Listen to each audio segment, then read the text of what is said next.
All right, everyone. Day one, Network Field Day 29 is over. So I'm going to recap, and I'm going to do my recap a little differently this time, or at least for today.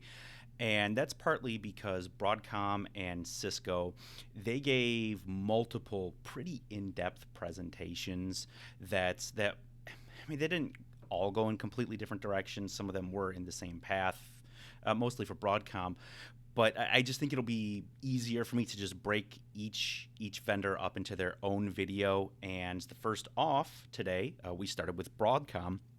We had four presentations with Broadcom, and there was two presentations about the Tomahawk 5 processor, a talk about the distributed chassis that they have and DNX and how that improves with AI and ML job completion time, which that was actually a lot more interesting than I thought it was going to be.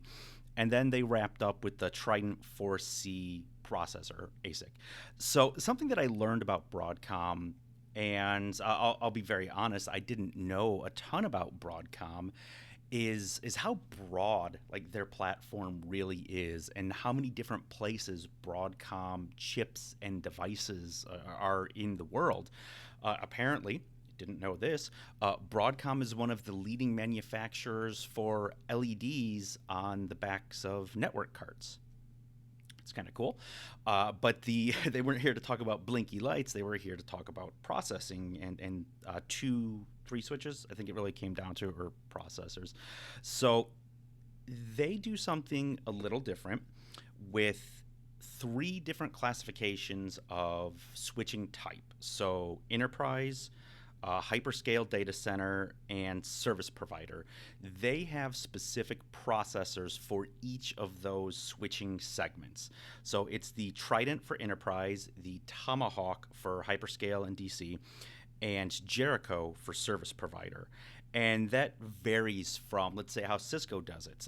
They have their new ASIC that is reprogrammable, and it's the same chip for all of those similar types. And I know it's not exactly the same lines or same switching types, but it's different approaches. I'm sure each company have a compelling reason for doing it that way.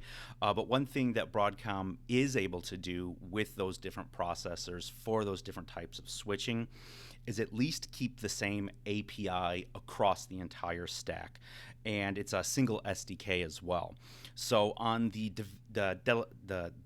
development side, when you have a single API to interact with multiple versions, multiple different switch types, I definitely appreciate that. There have been too many times in the past where vendors have tried, oh, it's a single firmware or it's a single chip, and they make it do the same thing. Not like what Cisco's doing, having it being reprogrammable, but it's just kind of like a universal chip. And when it's the universal chip, you have problems with different processing loads. Like it's a good average, but the individual processor better at its specific job in the same programmatic interface.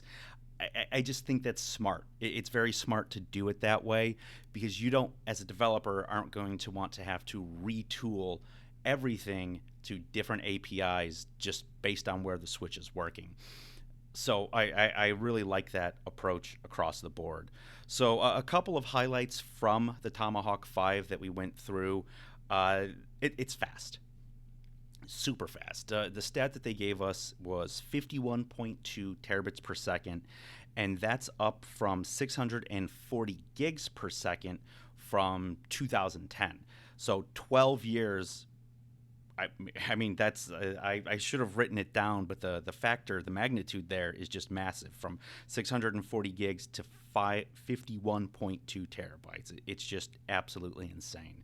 Another cool thing that you can do with the Tomahawk, which I really like, for the idea of a single cabinet, is they can push the boundary for direct attached copper, which the IEEE standard is 2 meters, which, I mean, 6 feet, that's okay. but that's not necessarily going to get you from top of rack to bottom of rack. Or probably it gets a little bit more complicated when you're going top of the rack to the front to the bottom of the rack on the back. Or maybe if you're just going from uh, chassis, not chassis, sorry, rack to rack, there's some benefit in there as well. I mean, probably shouldn't do that, but if you need to go a little bit further, the fact that you can go further with Tomahawk 5 processor, that's great. So I get the specs. Like I get that it's fast, it's powerful, it has deep buffers and shared buffers, and all of these speed based metrics, which over time will sort of grow old when the Tomahawk 6 comes out, or Cisco challenges them with something, or Juniper does. The the part that really got my interest was when we started talking about the AI and ML compute workloads, which when we started having the conversation, I didn't quite understand what was so unique about those workloads, where the distributed chassis deployment they were talking about, and coupled in with the Tomahawk 5 that's been tuned for some of this, is what is different about AI and ML that requires its own presentation, like its own technology. And as we were sort of going through the decks, I started thinking about other places where specific switching architectures or ASICs or designs come into play, and trading popped into my mind because I know in the trading industries like stock trading, high volume trading, is latency, like just ultra low latency, and your typical switch isn't going to fit that need. You need something that's very well tuned for that. So how is an AI workload different from just a regular networking workload? The way they started to put it get together, it has to do with there being very small messages that need to be delivered rapidly. And what started to make sense in my mind, and I don't know that this is the 100% perfect way to sort of explain it or work it out, but it almost felt just kind of like distributed computing. So when they have the diagrams up there and they're showing all the GPUs that these workloads are coming from, they're going upstream into the switches that they're connected to.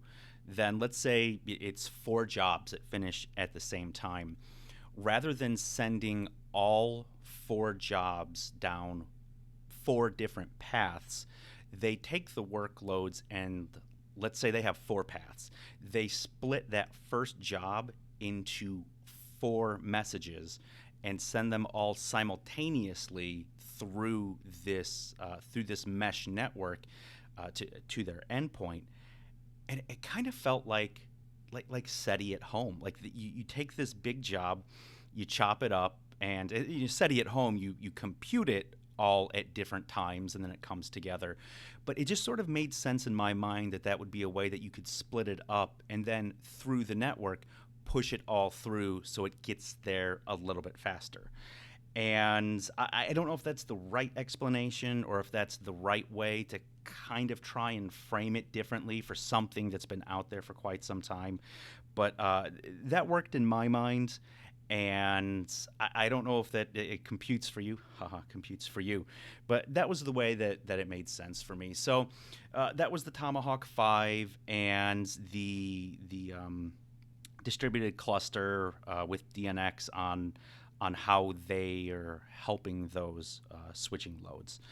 So then the very last one that they talked about was the Trident 4C, and the Trident is for the enterprise networking, and it's fast. I mean, it's fast. It can do inspections. I think they said it was the inspection rates were something like 5 billion packets per second that it can do inspections on traffic, which again, it's another speed-based metric. All speed-based metrics will eventually be broken by either themselves or someone else. The part that we started to dig into and just didn't get a good answer on there was like a general statement, or there was a question. Sorry, there was a question that came up, and it was loosely, well, you, Broadcom, aren't doing all of the detection. Like they don't have a Talos, or I can't remember Palos. It's section and the number, or is that Juniper? No, it's Palo. Is it section 42? Either way, they don't have a security group per se, but they said, oh, yeah, it can integrate with names you've heard of. And we tried to ask a better, like more pointed, well, who are names you've heard of? And we couldn't get a straight answer on that. And that happened one or two other times in Broadcom's presentation where it was, trust us, it's people you heard of, but for NDA reasons, or I mean, I believe it was mostly NDA reasons, we can't tell you about that. I, I wish they could have, because I really would have liked to known the names that you've heard of. Because if they're saying that there's an NDA and they can't tell us who they integrate with, then as a customer, I don't know how to have that same conversation with them, because without signing an NDA, apparently. So I don't know what was really driven behind that. I wish they could have told us some of those names, but hey, you don't always get everything that you want. So that was Broadcom in a nutshell, at least the four presentations they gave us today. And I can safely say that I know more about them. That I have a better idea of where to inject them in a conversation. So if this is on the compute edge or the access layer or within the data center, a service provider is something that I don't know a whole lot about. I've never been in the service provider sector, so I already knew they competed there. So I guess I know a little bit more, or I had it confirmed for me, I suppose. But those were my big takeaways, some of the questions that I asked and the responses that we got. I will admit some of those questions were also kicked around by some of the delegates in the room as well. So a big, big thank you for everyone who contributed in the conversations, both locally and remotely. And now I know, and now you know a little bit as well. So I'll go ahead and get the other recordings in for the other presentations that happened today. Get those out soon. Until next time, though, please subscribe. We'll see you later.